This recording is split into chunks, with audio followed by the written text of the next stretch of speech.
আজকের এই ক্লাসে আমরা কৃষি শিক্ষার টোটাল 300টি এমসিকিউ দেখাবো এবং এতটুকু গ্যারান্টি দিয়ে দেবো যে এই 300টি এমসিকিউ থেকে তোমরা কৃষি শিক্ষার অবশ্যই কমন পাবা এবং মিনিমাম 20 থেকে 22টা কমন পাবা 25টা নৈবিত্তিকের মধ্যে।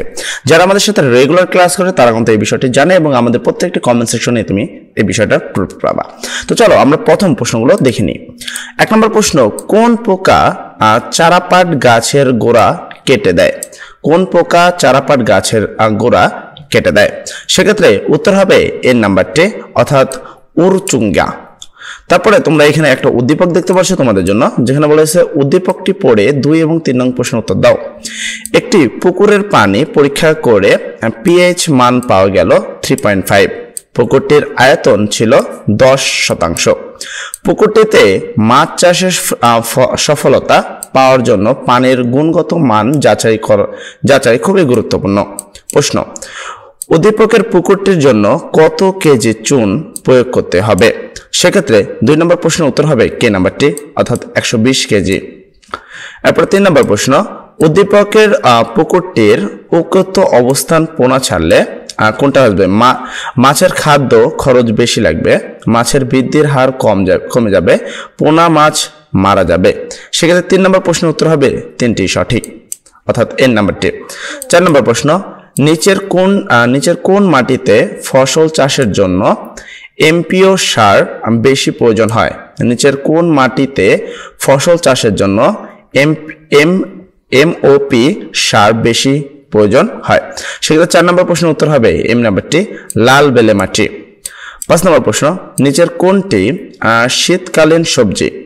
নিচের কোনটি শীতকালীন সবজি? উত্তর হবে এন নাম্বারটি অর্থাৎ সিম। সিম হলো একটা শীতকালীন সবজি। প্রশ্ন নম্বর 6, নিচের কোনটি ক্রিফলা হিসাবে গণ্য? নিচের কোনটি ক্রিফলা হিসাবে গণ্য? সেক্ষেত্রে উত্তর হবে আমলক্ষী, হরিৎকি এবং বোহেরা। 7 নম্বর প্রশ্ন, বাংলাদেশের কৃষি অঞ্চলকে কত ভাগে ভাগ করা হয়েছে? বাংলাদেশের কৃষি অঞ্চলকে কত ভাগে ভাগ করা হয়েছে? সেক্ষেত্রে উত্তর হবে 30 ভাগে ভাগ করা হয়েছে। বাংলাদেশের কৃষি অঞ্চলকে 30 ভাগে ভাগ করা হয়েছে। 8 নম্বর প্রশ্ন, বীজ সংরক্ষণের জন্য আর্দ্রতা কত শতাংশ কম হওয়া দরকার? বীজ সংরক্ষণের জন্য আর্দ্রতা কত শতাংশ কম হওয়া দরকার? সেক্ষেত্রে উত্তর হবে 14% বা 14% আর্দ্রতা কম হওয়া দরকার। 9 নম্বর প্রশ্ন হলো, সাইলেজ তৈরিতে দুঘাল গাভীর জন্য কোনটি অধিক উপযোগী? সাইলেজ তৈরিতে দুঘাল গাভীর জন্য কোনটি অধিক উপযোগী? সেক্ষেত্রে 9 নম্বর প্রশ্নের উত্তর হবে এম নাম্বারটি অর্থাৎ ভুট্টা গাছ।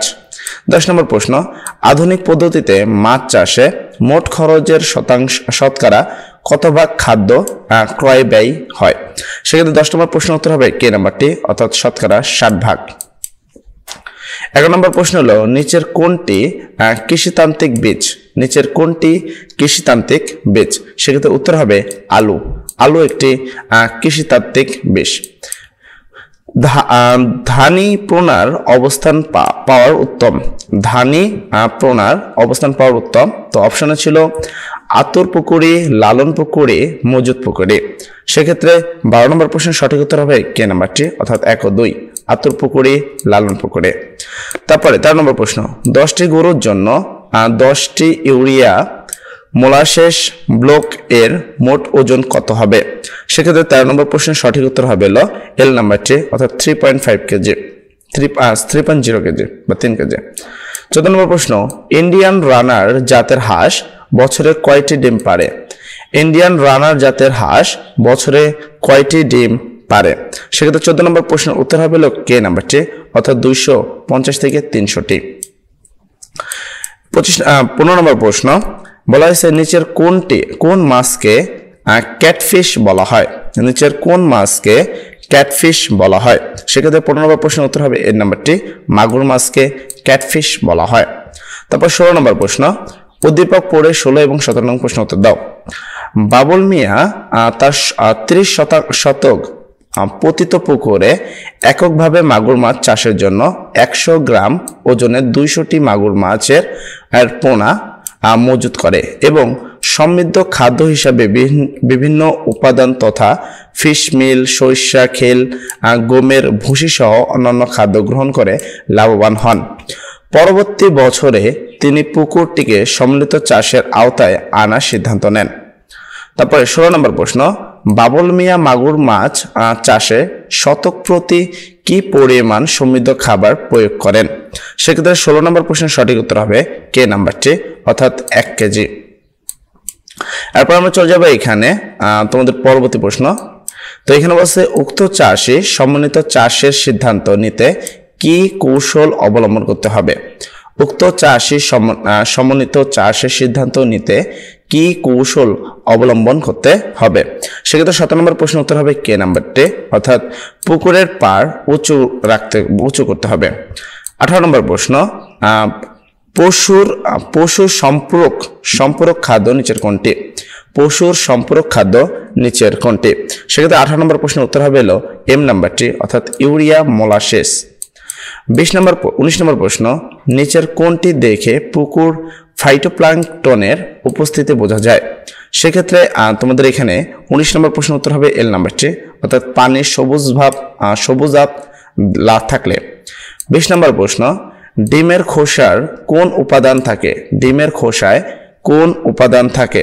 সেক্ষেত্রে উত্তর হবে এন নাম্বার, খনিজ পদার্থ। ডিমের খোসায় খনিজ পদার্থ থাকে। তারপর চলে যাবো আমরা 21 নম্বর প্রশ্নে। 21 নম্বর প্রশ্ন, রাক্ষসে মাছ অপসারণের জন্য নিচের কোনটির ব্যবহার উত্তম? রাক্ষসে মাছ অপসারণের জন্য নিচের কোনটির ব্যবহার উত্তম? সেক্ষেত্রে 21 নম্বর প্রশ্নের উত্তর হবে এল নাম্বারটি, অর্থাৎ রোটেনন। এরপর চলে যাবো 22 নম্বর প্রশ্ন। 22 নম্বর প্রশ্ন হলো ফসল কাটার সময় সাধারণত আর্দ্রতা কত থাকে? ফসল কাটার সময় সাধারণত আর্দ্রতা কত থাকে? সেক্ষেত্রে উত্তর হবে 18 থেকে 40% বা 40%। তারপর তোমাদের 23 নম্বর প্রশ্ন, কোন মাছের সম্পূরক খাদ্য আমিষের পরিমাণ বেশি ব্যবহার করতে হয়? সেক্ষেত্রে 23 নম্বর প্রশ্নের উত্তর হবে কে নাম্বারটি, অর্থাৎ শিং মাছ। কোন মাছের সম্পূরক খাদ্যে আমিষের পরিমাণ বেশি ব্যবহার করতে হয়? উত্তর হবে শিং মাছ।